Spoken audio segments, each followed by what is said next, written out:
Μία φορά Εύζων, για πάντα Εύζων.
Η αλήθεια είναι πως από πάντα ήθελα να γίνω Εύζων.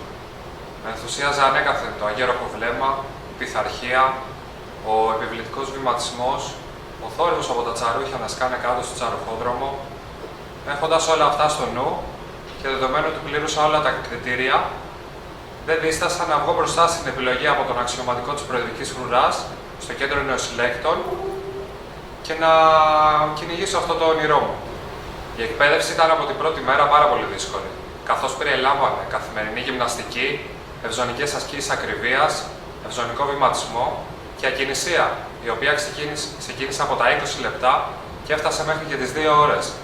Αυτό ήταν και το δυσκολότερο κομμάτι της εκπαίδευσης, να μάθουμε να πειθαρχούμε πάνω στο σώμα μας, να ξεπερνάμε τα όρια μας και να είμαστε αγέροχοι και ακίνητοι για όσο χρειαστεί, δίχως αφήνοντας κάτι να μας αποσπάσει την προσοχή. Η υπηρεσία διαρκεί 1 ώρα και λαμβάνοντας υπόψη τις διελεύσεις από και προς το στρατόπεδο, σε συνδυασμό με τη δεκάλεπτη εκκινησία έξω από το ποπτείο όπου ελέγχεται η εμφάνιση του σκοπού, η υπηρεσία αγγίζει τη 1,5 ώρα. Αυτό επαναλαμβάνεται 4 φορές την ημέρα, ανά 6 ώρες. Η μεγαλύτερη δυσκολία που αντιμετώπισα κατά τη διάρκεια της υπηρεσίας μου ήταν η αντανάκλαση από τον ήλιο στα μάρμαρα του μνημείου του αγνώστου στρατιώτη. Και ο μόνος τρόπος για να αντιμετωπίσω αυτό το πρόβλημα ήταν η απόλυτη αφοσίωση και απόλυτη συγκέντρωση στην υπηρεσία μου εκείνη τη στιγμή.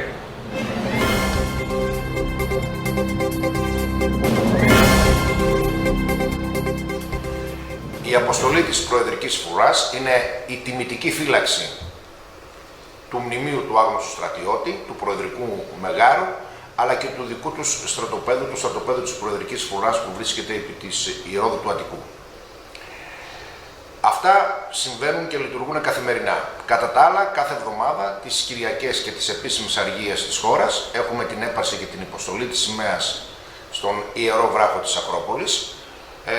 Όπως επίσης τις Κυριακές έχουμε και την επίσημη αλλαγή φρουράς στο μνημείο του άγνωστου στρατιώτη, όπου η αλλαγή της φρουράς, σε διαφοροποίηση με αυτά που γίνονται κάθε μέρα, πραγματοποιείται με την έξοδο από το στρατόπεδο τιμητικού αγήματος ολοκλήρου, το οποίο εγκαθιστά και κάνει την αλλαγή της φρουράς που κατά τα άλλα, όπως σας είπα, καθημερινά γίνεται με πιο απλό τρόπο.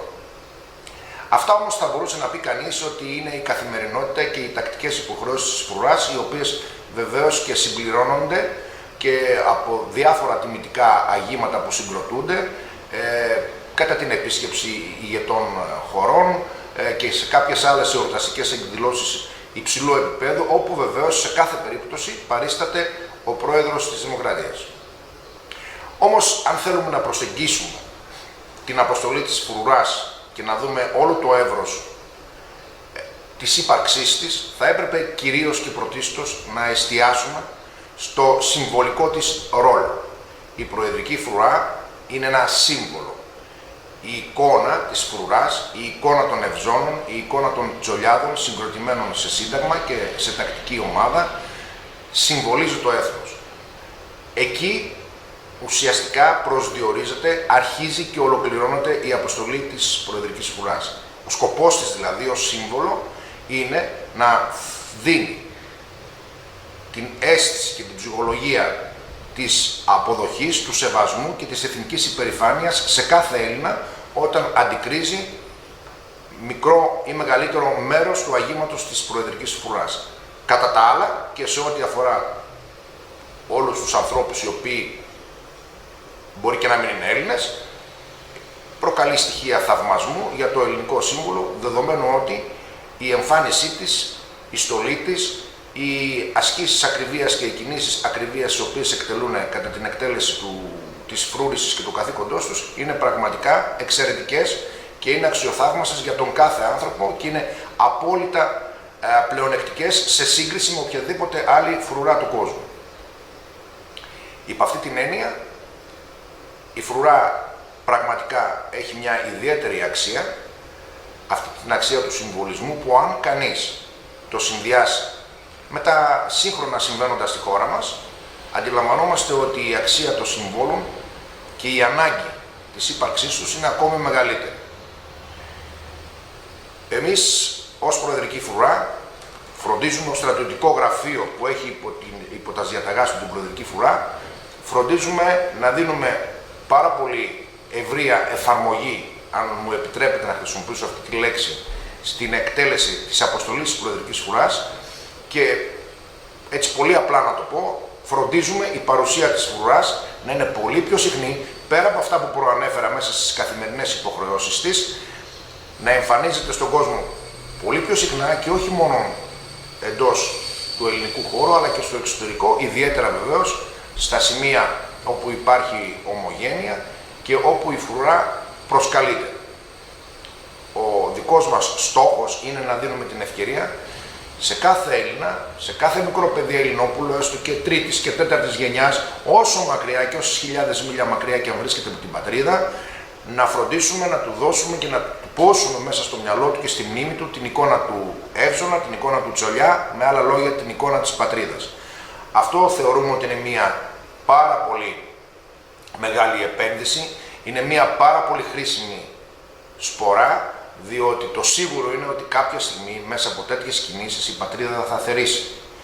Ένα μικρό παιδί όταν αποκτά και καταχωρεί μέσα στη μνήμη του αυτή την εικόνα, ποτέ δεν θα πάψει να θυμάται ότι είναι Έλληνας. Και αντιλαμβανόμαστε ότι η αξία αυτού του πράγματος από μόνη της λέει πάρα πολλά, δεδομένου ότι ο κάθε άνθρωπος σε αυτή τη γη, ο κάθε Έλληνας στην οικουμένη είναι πολύ χρήσιμος. Αντιλαμβάνεστε πόσο πιο χρήσιμο γίνεται αυτό όταν κάποιοι από τους συμπατριώτες μας, και είναι πολλά τα παραδείγματα, τυχαίνει να καταλαμβάνουν και πολύ σπουδαία αξιώματα και να έχουν πολύ μεγάλη εξέλιξη σε κοινωνικό, επιχειρηματικό, πολιτικό επίπεδο σε όλα τα μέρη του κόσμου. Νομίζω ότι υπ' αυτή την έννοια αντιλαμβανόμαστε και το μέγεθος του συμβολισμού, το οποίο δεν μένει σε μια απλή ρομαντική περιγραφή του συμβόλου, αλλά παίρνει σάρκα και οστά και καταλαβαίνουμε πόσο χρήσιμο και σπουδαίο είναι να έχουμε σύμβολα, να τα εμφανίζουμε έτσι όπως πρέπει και το κυριότερο να καταφέρνουμε να τα δείχνουμε σε όσο το δυνατόν περισσότερους. Εμείς είναι μέσα στο καθήκον μας, είναι επιθυμία μας, αποτελεί γνώση μας και είμαστε πάντοτε πρόθυμοι, ακούγοντας και άλλες ιδέες, να κάνουμε ό,τι χρειάζεται προς αυτή την κατεύθυνση προκειμένου η φρουρά να μεγιστοποιεί το αποτέλεσμα σε ό,τι αφορά την εκτέλεση της αποστολής της.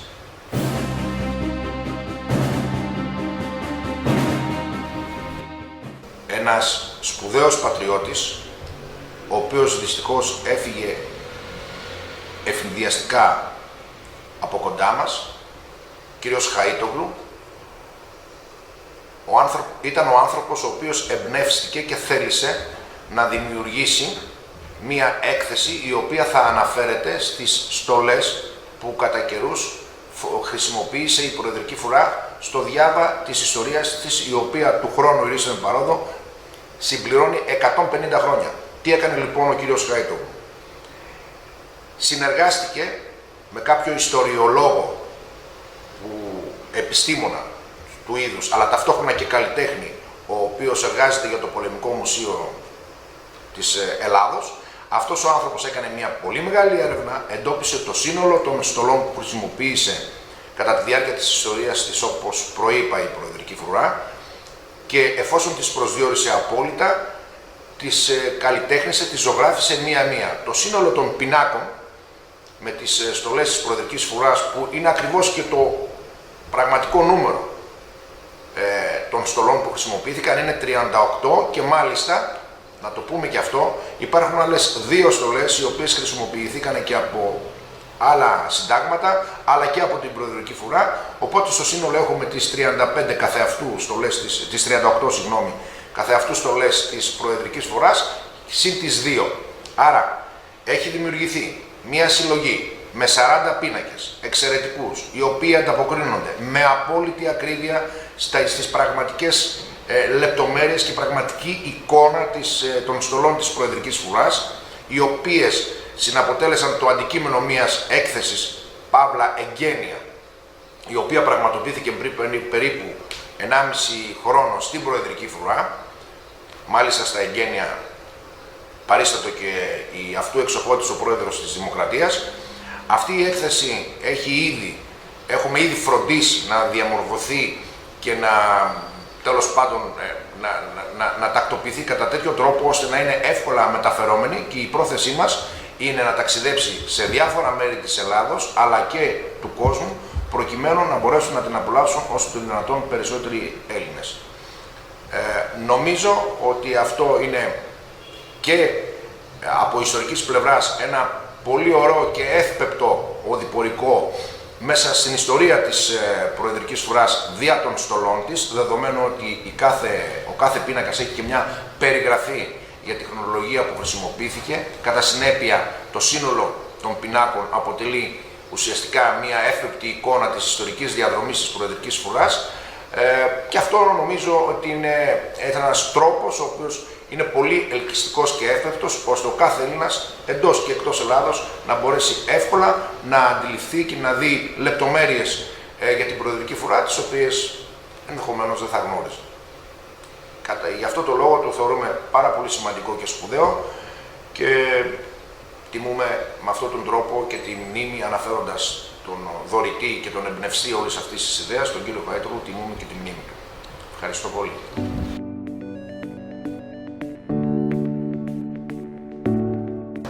Αφού ο Εύζωνας έχει τελειώσει με τις ατομικές καθαριότητες, φοράει αρχικά το ζευγάρι με άλλες κάλτσες, 2 κάλτσες σε κάθε πόδι, οι οποίες συγκρατούνται με τη βοήθεια της ζώνης ανασπάστου και με 4 τερμάτινα σπαστάκια, τα οποία συγκρατούν τις κάλτσες στη ζώνη. Οι κάλτσες είναι 2 σε κάθε πόδι, ώστε να κρατιέται ο Εύζωνας ζεστός κατά τη διάρκεια του χειμώνα. Πάνω από τις κάλτσες βλέπουμε τις κνημιοδέτες, οι οποίες είναι μαύρου χρώματος, και το χρώμα και το σχήμα τους συμβολίζει τα δάκρυα και τον πόνο για τους νεκρούς κατά τη διάρκεια των απελευθερωτικών αγώνων. Ο Εύζωνας φοράει στα πόδια του τα τσαρούχια, τα οποία είναι φτιαγμένα από κόκκινο δέρμα, χειροποίητα, και φέρουν 60 με 90 καρφιά στον πάτο τους. Τα καρφιά χρησιμεύαν κατά τη διάρκεια των αγώνων, ώστε να πατάει στιβαρά και γερά ο μαχητής στα βουνά που πολλές φορές δινόντουσαν μάχες. Στη μαύρη φούντα, μπροστά στα τσαρούχια, πολλές φορές οι μαχητές κρύβανε αιχμηρά αντικείμενα ή μικρά μαχαίρια, ώστε σε περίπτωση που η μάχη γίνει εκ του συστάδι, να μπορέσουν να αποφέρουν το αποτελειωτικό χτύπημα στον εχθρό. Τώρα ο Εύζωνας θα φορέσει το λευκό πουκάμισο. Το λευκό χρώμα στην ευζωνική στολή συμβολίζει την αγνότητα των αγώνων για την απελευθέρωση της Ελλάδας.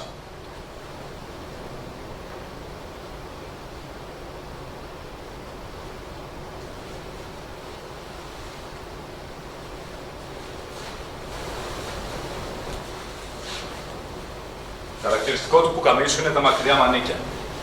Πάνω από το πουκάμισο, ο Εύζωνας φοράει τη ζώνη λευκών. Πρόκειται για μια δερμάτινη ζώνη, η οποία θα συγκρατήσει τα φύλλα της φουστανέλας στο σωστό ύψος. Η ζώνη λευκών φοριέται λίγο κάτω από τα πλευρά. Και πολλές φορές είναι αρκετά σφιχτή, ώστε να βεβαιωθούμε ότι η φουστανέλα δεν θα πέσει κατά τη διάρκεια της υπηρεσίας. Στη συνέχεια, αφού βάλει τη ζώνη λευκών, ο Εύζωνας θα φορέσει τη φουστανέλα. Η φουστανέλα λευκού χρώματος αποτελείται από 2 τμήματα και συνολικά έχει 400 πιέτες. Μία πιέτα για κάθε χρόνο σκλαβιάς από τον τουρκικό ζυγό.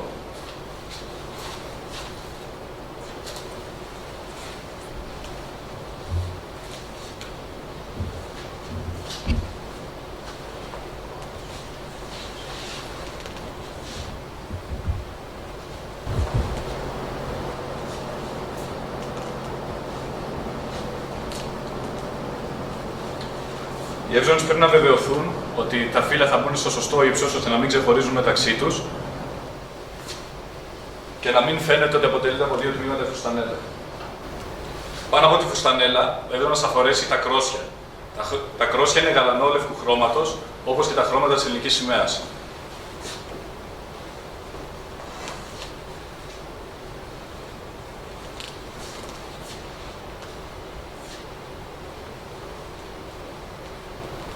Στη συνέχεια, ο εύζωνας θα φορέσει τη φέρμελη.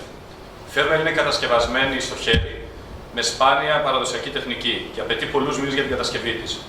Επάνω της φέρει χριστιανικά στοιχεία, όπως το χριστιανός Ορθόδοξος, Χ, καθώς και το ανάποδο κυπαρίσι του Μιστρά.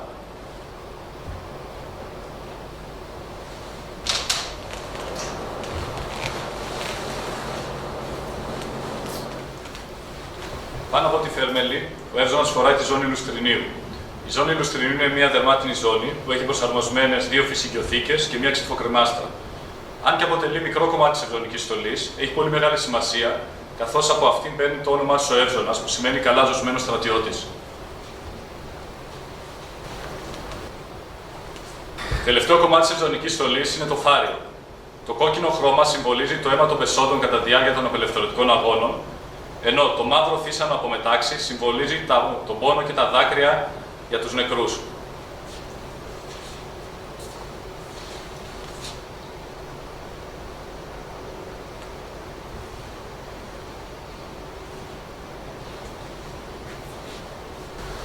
Η προεδρική φρουρά έχει μια μακροχρόνια ιστορία η οποία ξεκινάει από την ίδρυσή της στις 12 Δεκεμβρίου του 1868.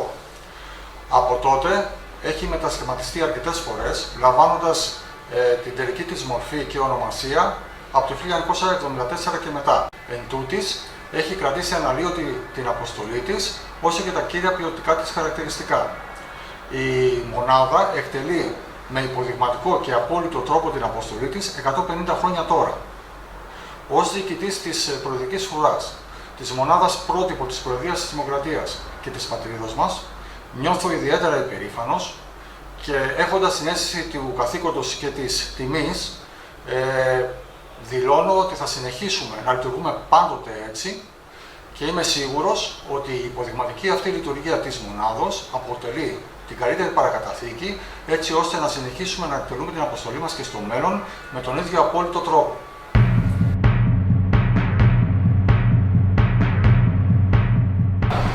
Παράταξη Κυριακής είναι μια διαδικασία με τελετουργικό χαρακτήρα στην οποία συμμετέχει το σύνολο του λόγου των Ευζώνων.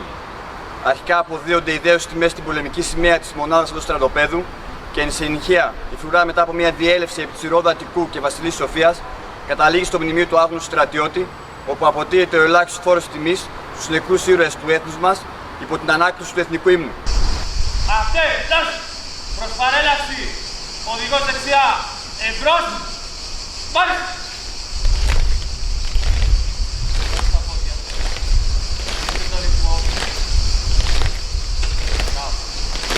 Εμπρός, πάρε!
Εμπρός! Μάρς!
Προς τον άγνωστο στρατιώτη!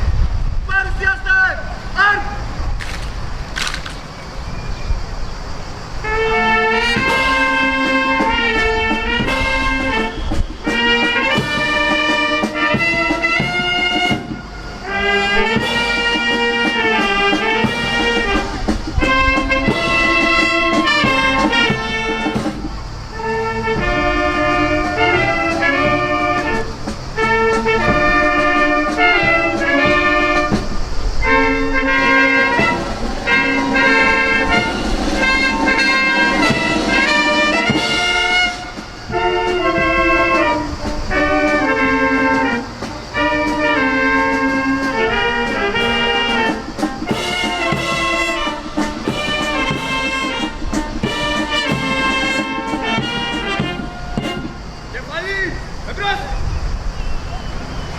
Vamos!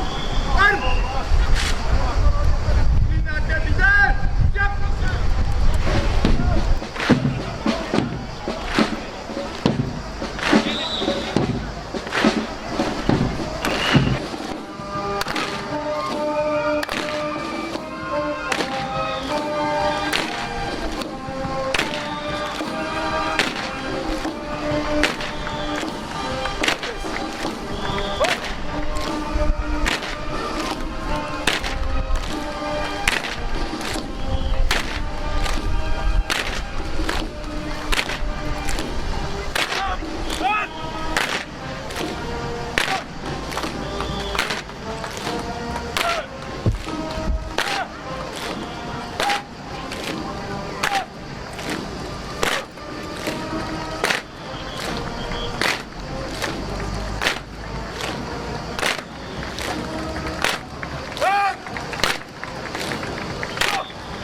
Παρουσιάστε άρμη.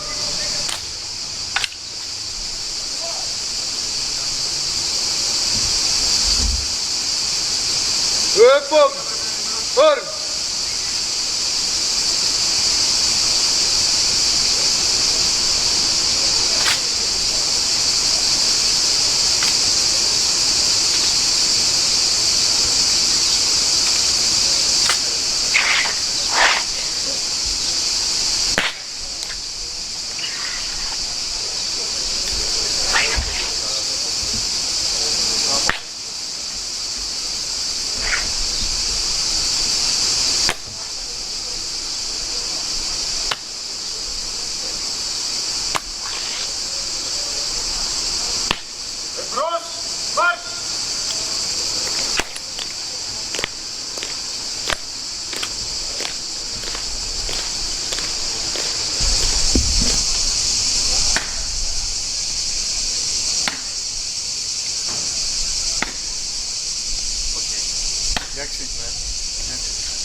κριτήρια επιλογής για την επιλογή των ευζώνων είναι τα εξής. Ο υποψήφιος πρέπει να είναι χριστιανός Ορθόδοξος, να έχει την ελληνική υπηκότητα, να είναι σωματικής ικανότητας Ι1 και αναστήματος άνω το 1,87. Όσο αφορά την εκπαίδευσή τους, αυτή διαρκεί 5 εβδομάδες, μετά το πέρας της οποίας οι επιτυχόντες εντάσσονται στο λόγο ευζώνων. Η προεδρική φρουρά ιδρύθηκε στις 12 Δεκεμβρίου του 1868. Η αρχική της συγκρότηση περιλάμβανε 2 τμήματα, το τμήμα ευζώνων και το τμήμα κριτών. Με την πάροδο των ετών έλαβε διάφορες ονομασίες όπως άγημα, ανακτορική φρουρά, φρουρά σημαίας, φρουρά μνημείου του αγνού στρατιώτη, βασιλική φρουρά και προεδρική φρουρά που έχει τη σημερινή της ονομασία. Η προεδρική φρουρά χρησιμοποιεί τις εξής στολές. Την επίσημη ευζωνική στολή, εδώ έχουμε 2 επιμέρους στολές, τη στολή του αξιωματικού και τη στολή του οπλίτη, όπου φέρεται στις επίσημες εκδηλώσεις της φρουράς, στις υπηρεσίες που υλοποιούνται τις Κυριακές και τις επίσημες αργίες. Η στολή του αξιωματικού έχει κάποιες διαφοροποιήσεις σε σχέση με αυτή του οπλίτη. Επίσης χρησιμοποιείται η στολή των Βαλκανικών πολέμων, όπου φέρεται κατά την εκτέλεση υπηρεσίας στις καθημερινές τους χειμερινούς μήνες, και αντίστοιχα η στολή των Βαλκανικών πολέμων, όπου φέρεται κατά την εκτέλεση υπηρεσίας στις καθημερινές κατά τους θερινούς μήνες. Επίσης χρησιμοποιούμε την ποντιακή και την κριτική στολή σε ορισμένες εκδηλώσεις. Από φέτος έχει ξεκινήσει πιλωτικά η δυνατότητα επίσκεψης της προεδρικής φρουράς τις Κυριακές, στην επίσημη αλλαγή, τόσο επισκεπτών όσο και γονέων των ευζώνων, οι οποίοι μπορούν να ενημερωθούν για τον ντύσιμο, την ιστορία, τα χαρακτηριστικά της στολής και να παρακολουθήσουν και την επίσημη αλλαγή της Κυριακής.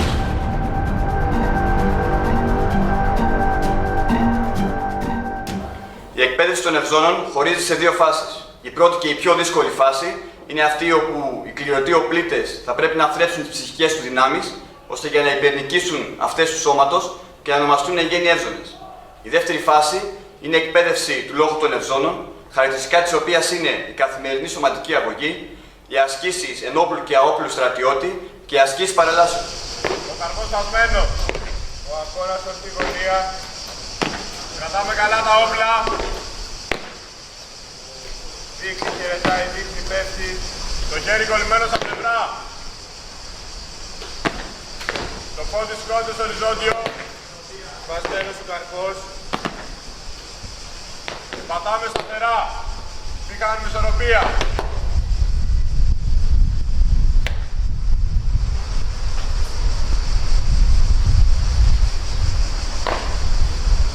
Εμπρός, μαρ.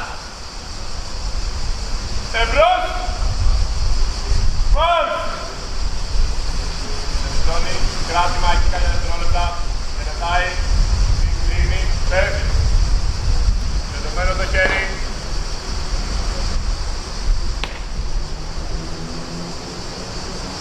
Σεντώνουμε, πάει στο οριζόντιο. Δεδομένο χέρι. Αρμονική κίνηση. Αργή. Κρατάμε καλά τα όπλα, κολλημένο το χέρι στα πλευρά. Βλέμμα γέροφο.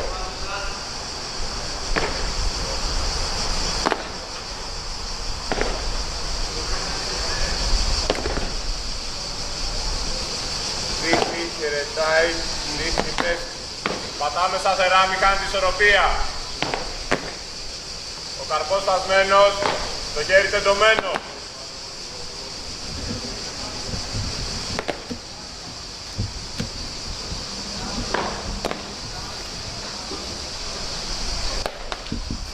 Κολλημένο τα χέρια στα πλευρά, μην κάνουμε ισορροπία.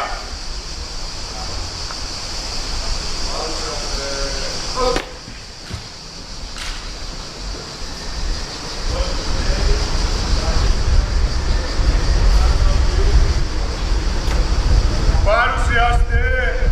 Άρκη!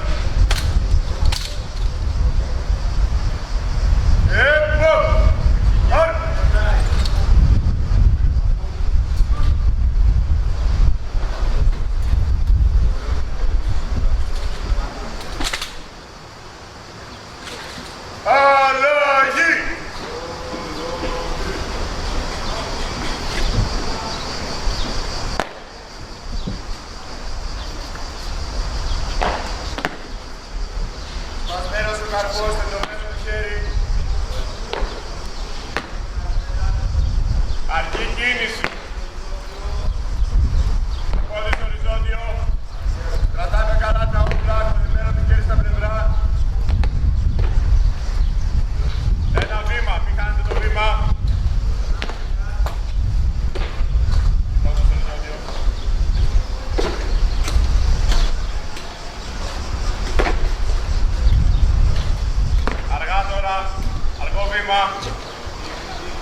κράτημα.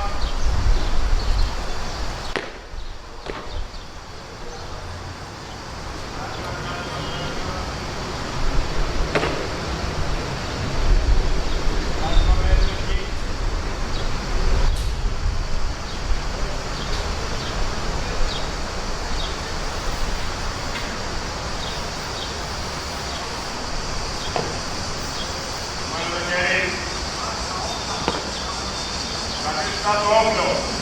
Ορθή γωνία.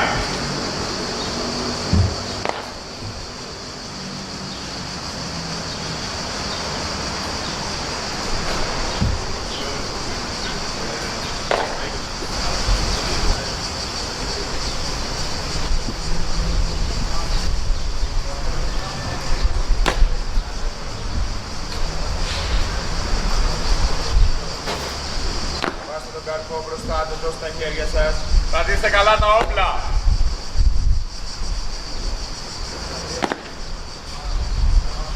Κρατήστε καλή ισορροπία.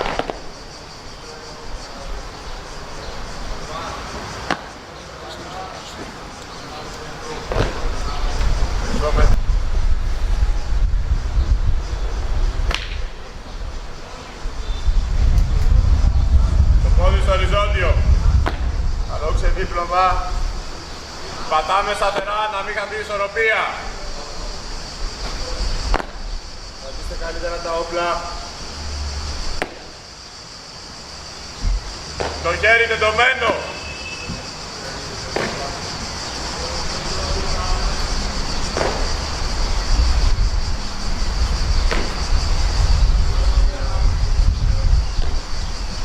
Ενώνετε τα φέλματα.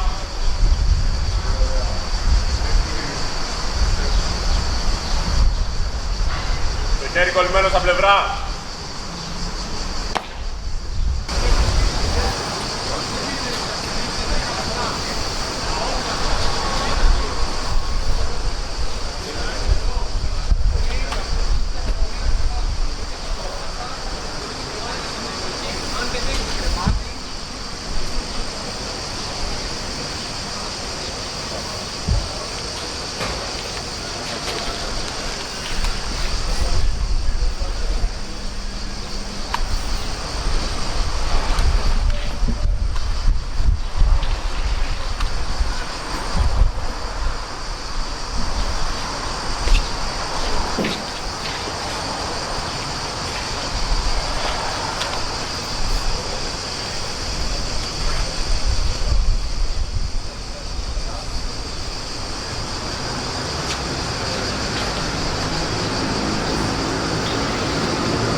Η ευζωνική ενδυμασία αποτελείται από τις παρακάτω στολές. Από τα λευκά, που αποτελεί την επίσημη στολή των ευζώνων, σχεδιάστηκε από την ανακτορική φρουρά, βάση της οποίας αποτέλεσε η φουστανέλα της ναυπάκτου.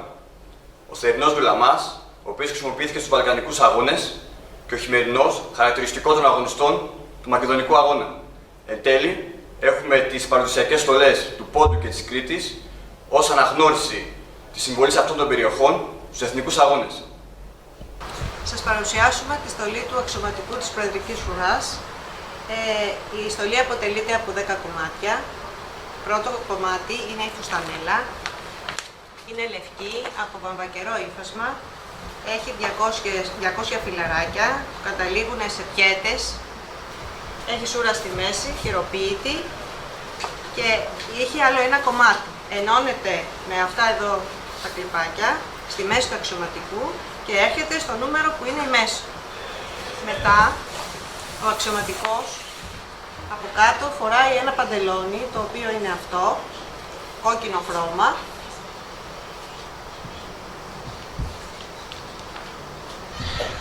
το πουκάμισο, το οποίο μπαίνει μέσα στη φουστανέλα.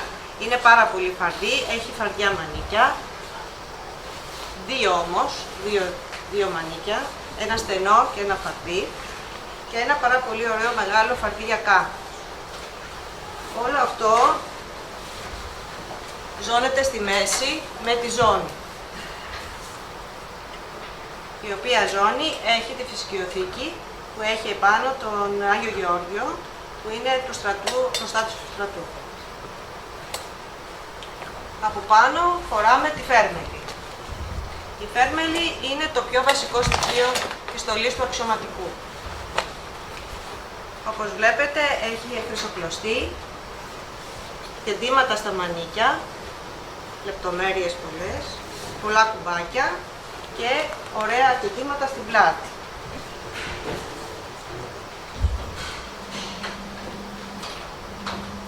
Το υλικό είναι από βελούδο,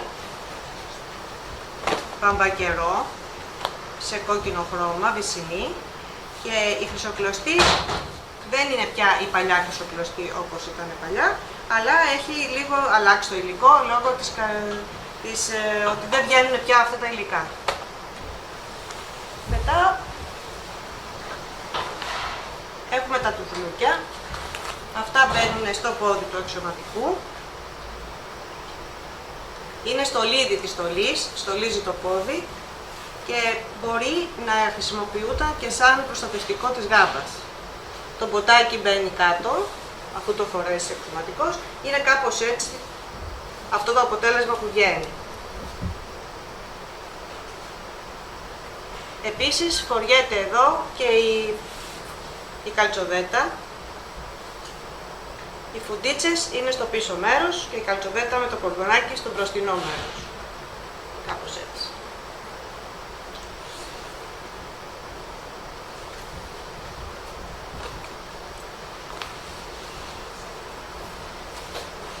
Στο τέλος μένουν τα δύο κομμάτια, το φάριο που είναι από κόκκινη τσόχα, η φούντα είναι από μετάξι σουφλίου και εδώ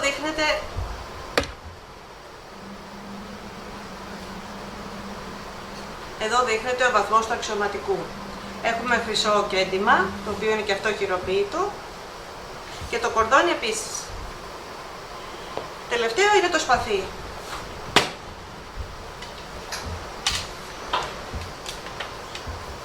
Το σπαθί έχει χάρακτας διακοσμήσεις, είναι γνήσιο αντίγραφο του 1821 και η φρουρά έχει μερικά κομμάτια μόνο για να τα χρησιμοποιούν οι αξιωματικοί. Ένα κομμάτι πολύ σπουδαίας παραδοσιακής τέχνης είναι η φέρμελη των ευζώνων. Φοριέται τις Κυριακές της Αργίας και όταν έρχονται ξένοι πρόεδροι. Ξεκινάμε από ένα ύφασμα το οποίο είναι μάλινο, 100% μαλλί, κάνουμε χαράξεις, σημάδια δηλαδή επάνω για να μας οδηγήσει στο κέντημα και αρχίζουμε να κεντάμε κατά αυτόν τον τρόπο όπως βλέπετε εδώ σε αυτό το κομμάτι. Όταν τελειώσει η φέρμελη δεν φαίνεται πια καθόλου το λευκό ύφασμα, η βάση δηλαδή. Βλέπετε αυτό το πράγμα, φαίνεται αυτό που βλέπετε εδώ.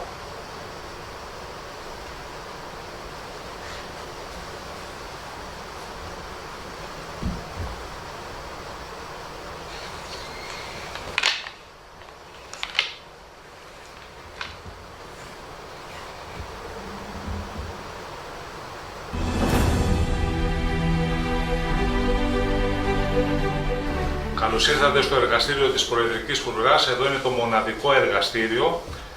Ό,τι έχει σχέση με δέρμα φτιάχνεται εδώ.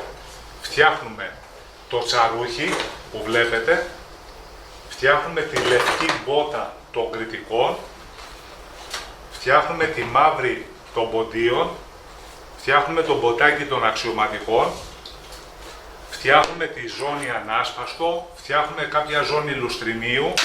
Ό,τι φτιάχνουμε εδώ πέρα είναι όλα χειροποίητα. Εμάς τα εργαλεία μας είναι αυτά εδώ που βλέπετε, το κερί, το σουβλί και αυτή εδώ η κερωμένη σπάγγι. Για να ραφτεί ένα ζευγάρι τσαρούχια θέλει περίπου 600 με 650 βελονιές. Η φούντα φτιάχνεται από αυτό εκεί το μαλλί που βλέπουμε εδώ πέρα που έχω. Κόβουμε 2 χεριές με την ψαλίδα, περνάμε ένα σύρμα,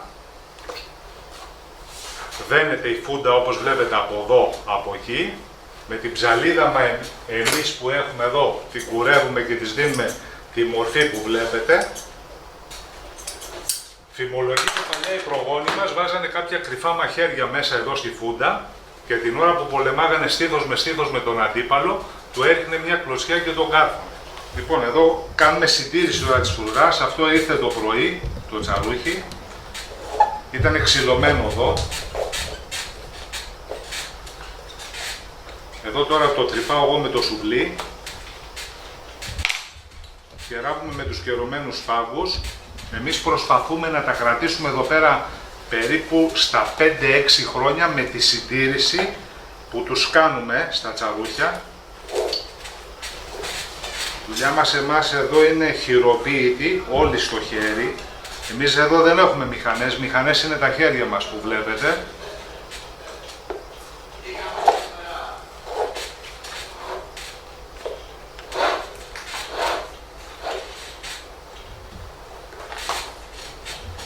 Αυτό το τσαρούχι που βλέπετε που ράβω εγώ μπορεί να είναι και 7 χρονών. Από κάτω το κάθε τσαρούχι έχει κάποιο κωδικό.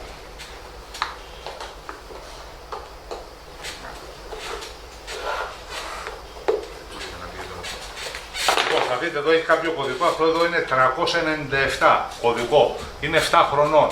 Γιατί κάνουμε εδώ εμείς τη συντήρηση, το ράβουμε, του βάζουμε καινούρια καρφιά, βάζουμε καινούρια πέταλα, γιατί τα πέταλα και τα καρφιά φαγώνονται. Θα δείτε εδώ τώρα ένα καινούριο πέταλο πως είναι, τι πάχος έχει. Κοιτάξτε εδώ τώρα πως έχει γίνει από το περπάτημα, το ίδιο παθαίνουν και τα καρφιά. Κοιτάξτε εδώ τώρα ένα καρφί καινούριο και τα άλλα έχουν γίνει σαν πινέζες. Οι ευζώνοι φεύγουν από εδώ, πάνε στο μνημείο του αγνώστου στρατιώτη, πάνε στον κύριο πρόεδρο της Δημοκρατίας, πάνε στην έπαρση της σημαίας στην Ακρόπολη, χτυπάνε πολύ δυνατά το πόδι τους για να ακούνε οι προγόνοι μας ότι είμαστε ζωντανοί και ελεύθεροι. Το τσαρούχι είναι καρφωτό και ραφτό. Μηχανή δεν υπάρχει εδώ. Όλα γίνονται, είπαμε, στο χέρι. Για να γίνει ένα τσαρούχι καινούριο θέλει 1 εβδομάδα. Εδώ ράβουμε τη σόλα σε καινούριο πάλι τσαρούχι. Τρυπάμε το σολόδερμα. Κάνουμε 2 τρύπες στο σολόδερμα, κρυφή βελονιά τη λέμε εδώ.